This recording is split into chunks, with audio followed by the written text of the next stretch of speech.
السلام عليكم. تتهم الأديان عموما والإسلام خصوصا بكونها أديان ذكورية، كرست سيطرة الذكر على المجتمع وبررت الظلم الواقع على المرأة. عادة ما يرد على ذلك بمقارنة الإسلام وما قدمه المرأة بنصوص في أديان أخرى تعامل المرأة بقسوة وإهانة، لكن الأمر للأسف لا يستقيم هكذا. أولا لأن الملحدين لا يهمهم كثيرا أي دين عامل المرأة أسوأ أو أفضل، فكلها مرفوضة في النهاية بالنسبة لهم. ثانيا أغلب هذه الأديان انحسر تأثيرها الاجتماعي إلى زوايا ضيقة، بحيث أن تأثير هذه النصوص المضادة للمرأة لم يعد مهما، والأمر ليس كذلك مع الإسلام. هناك رد آخر يستخدمه البعض فورا في الدفاع عن الإسلام ضد هذه التهمة، وهو يرد الكرة إلى ملعبهم. انظروا إلى حال المرأة في الغرب، لقد أصبحت مشاعا جنسيا إلى آخره. هذا أيضا لا ينفع كثيرا، فهو عمليا لا يزيح التهمة عن الإسلام بل يثبتها ويقول لكنكم أسوأ. بكل الأحوال لا يمكن إنكار تعرض المرأة لظلم كبير من قبل مفاهيم دينية وأعراف اجتماعية عبر العصور، وأن هذا الظلم تكرس عبر خلط العرف بالدين ووجود رجال دين تخصصوا في هذا الخلط. كما لا يمكن إنكار أن بعض الاتهامات لا تعدو أن تكون تطرفا نسويا يقارب حدود الكاريكاتير، رغم أنه يقال بمنتهى الجدية. مثلا لماذا لفظ الجلالة مذكر وليس مؤنث؟ ولماذا اللغة العربية فيها تفريق بين الذكر والأنثى؟ ولماذا لا توجد رسولات أو نبيات إلى آخره؟ كذلك بعض الاتهامات تخلط تماما بين العرف الاجتماعي والدين، مثل قضية ختان الإناث. مجرد انحصارها في مجتمعات محددة دليل على كونها قضية عرف اجتماعي أكثر منها مرتبطة بالدين. هناك أمور محددة تشكل حججا وجيهة ينبغي التعامل معها. أولا الحجاب. ليس الحجاب أعقد مشاكل المرأة، لكنه تحول ليكون رأس حربة في مواجهات بين أطراف متصارعة، غالبا لأنه بارز جدا، ظاهر جدا. تم تفسير انتشاره في أحيان كثيرة على أنه يمثل صعودا لتيار الإسلام السياسي، واستغل التيار هذا التفسير وكرسه، رغم أن الأمر في الواقع كان أعقد وأعمق بكثير من هذا التفسير. الأمور مرتبطة في النهاية، وظاهرة قلع الحجاب الحالية لا تعبر فقط عن فشل الإسلام السياسي، فأغلب الفتيات في هذه الحالة لم يكن ينتمين له، ولكن هو تعبير عن حالة إحباط عامة من كل المفاهيم الدينية التي لم تعد ترد على التساؤلات أو تلبي حاجات الكثير من الشباب والشابات الذين يعيشون فترة الانتقال إلى عالم مختلف. الكثيرات يسأل لماذا الحجاب؟ عبارة فرض وكفى قد تنفع الكثيرات، لكنها بالتأكيد لن تكون فاعلة مع من تسأل هذا السؤال. جواب غلاف قطعة الحلوى وما يشابهه أصبح مبتذلا ومستفزا. جواب الشرف والحشمة والعفة أيضا لم يعد يعمل. كلنا يعرف أن ليس كل محجبة هي بالضرورة عفيفة بالمعنى السائل للكلمة، وأن هناك سافرات لا يقلن عفة عن كثير من المحجبات، وهذا لا يعني أبدا أن الحجاب لا يقدم ضمن مفاهيمه الشرف والعفة، لكن هذا لا يخص المتحجبة وحدها فقط، كما أن الشرف والعفة يفترض أن يكون في الرجل أيضا وهو لا يرتدي الحجاب مثلا. ما الذي بقي إذن؟ بقيت الهوية، وهي المقصد الواضح من آية سورة الأحزاب أن يعرف. الهوية هي تعريف، والحجاب هوية، بطاقة تعريفية. لا شيء أكثر وضوحا من الحجاب سيقول للجميع أن هذه مسلمة. لكن لماذا الهوية أصلا؟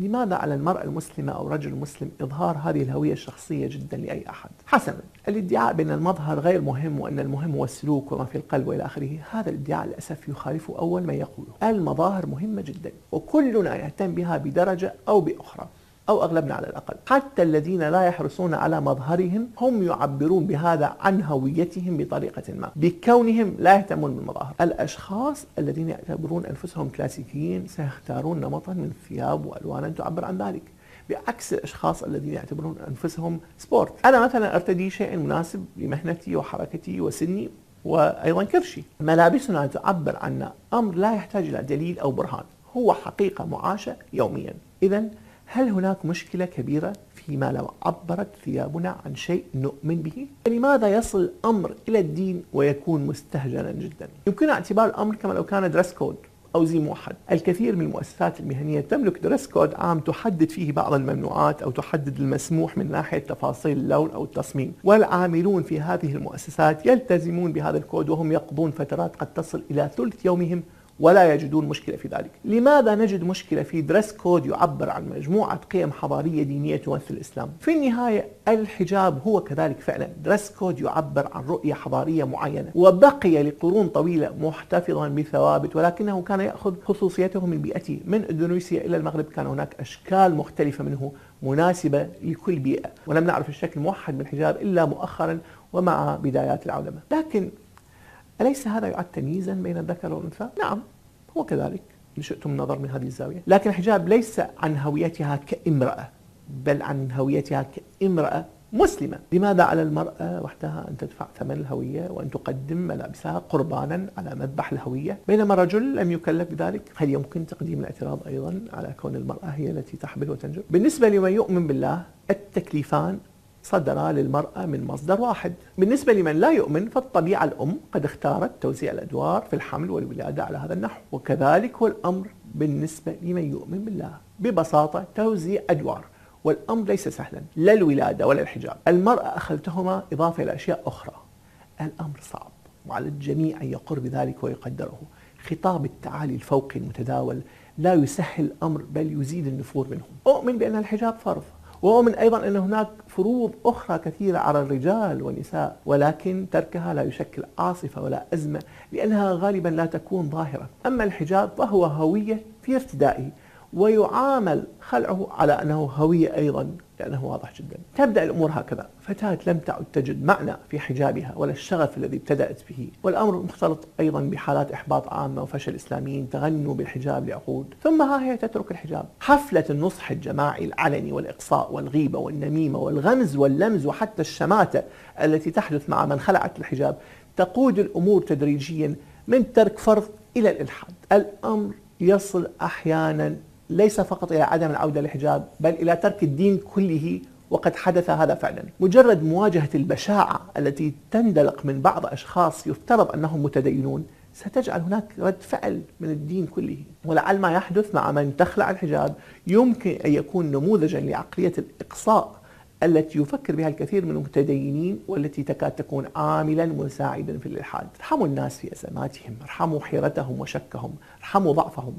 ربما يكون بينكم من يمر لاحقا بها أيضا، وحتما لا يرغب أن يعامل في أزمته كما تعامل كل من تتخلى عن حجابها. طبعا على الجهة الأخرى هناك حفل استقبال من قبل غير المتحجبات، ولكن هذا موضوع آخر. ثانيا التعدد. ما نسميه اليوم تعددا للزوجات كان أول أمر تقنينا للزوجات، لأن الكثير من العرب وغيرهم في وقتها كانوا يجمعون بين عدد أكبر بكثير من الزوجات، ولم يكن هناك رقم للتوقف عنده. وقد كان نزول الأمر بالاقتصار على 4 صادما حتما البعض صار عليه أن يطلق كل ما زاد عن 4 منهن. علينا أن نفهم أن هذا التعدد غير المضبوط برقم كان خاصا بكبار الأثرياء من القوم، إذ لم يكن في إمكانية الرجل العادي أو الفقير دفع صداق عدد كبير من النسوة. وهكذا نستطيع أن نتصور أن الفئة الأغنى كانت تستحوذ على النسبة الأكبر من النساء بفعل ثروتها والعرف الذي يسمح لها بتعدد غير مقنن. وكان هذا بالتأكيد يؤثر على إمكانية زواج آخرين، أي أن تقنين التعدد كان بمثابة إعادة لتنظيم العلاقات الاجتماعية على نحو أكثر توازنا في المجتمع المسلم. لو وضعنا آية التعدد في سياقها لوجدنا أنها نزلت أصلا في سياق القسط والعدل الاقتصادي. تقول الآية: وإن خفتم ألا تقسطوا في اليتامى، حيث كان البعض لا يؤدي لليتيمات اللائي يكفلهن حقوقهن المالية عند الزواج. لكن هذا ليس كل شيء، فالنص القرآني الذي حدد التعدد ب4 ترك أبوابا أخرى للمزيد من التقنين. فإن خفتم ألا تعدلوا فواحدة، وبعدها آية: ولن تستطيعوا أن تعدلوا بين النساء ولو حرصتم. ثمة أبواب للمزيد من التقنين. هل يعني هذا أن التعدد يجب أن يلغى؟ لا طبعا، ستبقى هناك ظروف تفرضه وأوضاع تقبله، لكن هناك أيضا ما يجب أن يقونن في هذا التعدد. أبسطها وأقلها أن تعرف الزوجة أن زوجها متزوج عليها. أساس الزواج الإشهار، ولا يمكن تصور وجود إشهار سري كما يحدث اليوم، مجرد شاهدين من شارع ويسمى إشهارا. لا يمكن تصور وجود شيء كهذا في مجتمع كمجتمع المدينة. لم يكن هناك سلم بين الضرائر بالضرورة، لكنهن كن على الأقل يعرفن بوجود بعضهن البعض. كذلك يمكن للزوجة أن تشترط في عقد زواجها أن لا يتزوج زوجها عليها. أي عقد يمكن أن ينص على ما يتفق عليه الطرفان، وقد أجاز ذلك علماء دين ومفتون لا يمكن أن يحسبوا على تيارات التجديد المتهمة في نيتها. ثالثا الإرث. أكثر آية تستخدم في موضوع اضطهاد الإسلام للمرأة وعدم إنصافها هي آية وللذكر مثل حظ الأنثيين، والحقيقة أن التركيز عليها يوحي أن الأنثى دائما تأخذ نصف حصة الذكر في الميراث، والحقيقة أنها تأخذ ذلك فعلا في 4 حالات، والفكرة هنا دوما لا ترتبط بمعيار الذكورة أو الأنوثة بل بمعايير أخرى كما حددها دكتور محمد عمارة، مثل معايير القرب والبعد من الموروث، معيار موقع الجيل الوارث من التتابع الزمني للأجيال، الجيل الذي يستقبل الحياة يرث أكثر من الجيل الذي يستدبر الحياة بمعزل عن الذكورة والأنوثة، وأخيرا معيار الأب المادي الذي يتحمله الوارث تجاه الآخرين، وهذا ما جعل حصة الأنثى أقل من حصة الذكر، حيث أنه كان يتحمل مسؤوليتها، أو يكون هناك رجل آخر وزوجها يرث أيضا أكثر يتحمل مسؤوليتها. طبعا تحمل المسؤولية المادية من قبل الذكر للأنثى لم يعد مثل السابق، ليس بالضرورة بسبب فقدان التكافل وأواصر العائلة، بل لأن الأمور تغيرت وصارت المرأة جزءا مهما من سوق العمل، بل صارت يمكن أن تنفق هي على شقيقها. هل يعني هذا أن قوانين الإرث يجب أن تعدل؟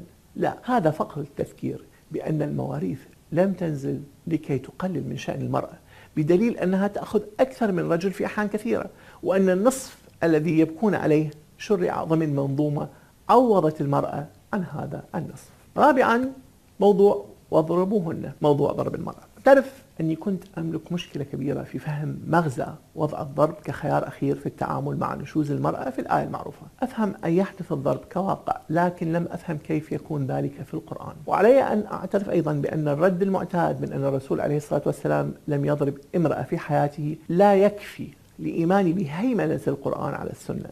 مهما قلنا عن حسن معاملته عليه الصلاة والسلام لهن، فوجود الآية في القرآن تعطي مسوغا لاستعمال الضرب. كذلك الحديث عن الضرب بالسواك أو عدم تقصد الوجه أمر لا يبدو منطقيا في الأول ولا يختلف كثيرا في الثانية. وبعدها تأتي محاولات الأخوة الكرام في تأويل معنى الضرب بكونه الهجر، مثل وضربوا في الأرض أي سافروا. مع كل احترام، ولكن المعنى مباشر وواضح، اضربوهن وليست اضربوا أو اضربوا عنهن أو. الأمر كان إشكاليا بالنسبة لي وبالنسبة لكثيرين. هناك دوما نقاشات طويلة بين الشباب في السوشيال ميديا عن الأمر. الكل يبحث عن تأويل لكلمة اضربوهن، ولكن القليل يدقق في كلمة نشوز، بينما النشوز هو الذي أدى إلى خيارات الموعظة والهجر والضرب. النشوز لغة هو الارتفاع، مكان ناشز هو مكان مرتفع. مفهوم النشوز حاليا مفهوم عام جدا، ويمكن أن يشمل أي شيء تخالف المرأة به زوجها، والأمثلة في الشبكة عن ذلك كثيرة جدا.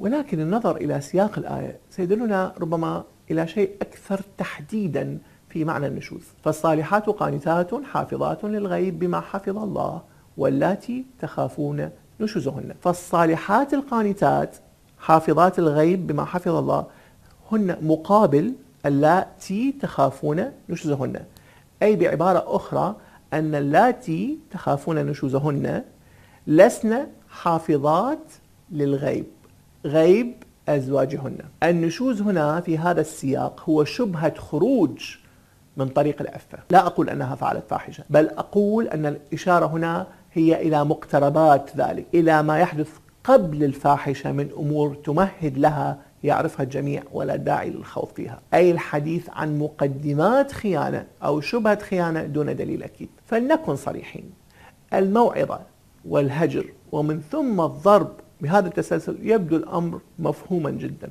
ليس هذا فقط، بل أن حديثه عليه الصلاة والسلام يثبت هذا المعنى أكثر وأكثر. هو الحديث الذي رواه مسلم في صحيحه ضمن سياق أطول في خطبة حجة الوداع: ولكم عليهن أن لا يطئن فرشكم أحدا تكرهونه، فإن فعلن ذلك فاضربوهن ضربا غير مبرح. يطئن فرشكم أحدا تكرهونه.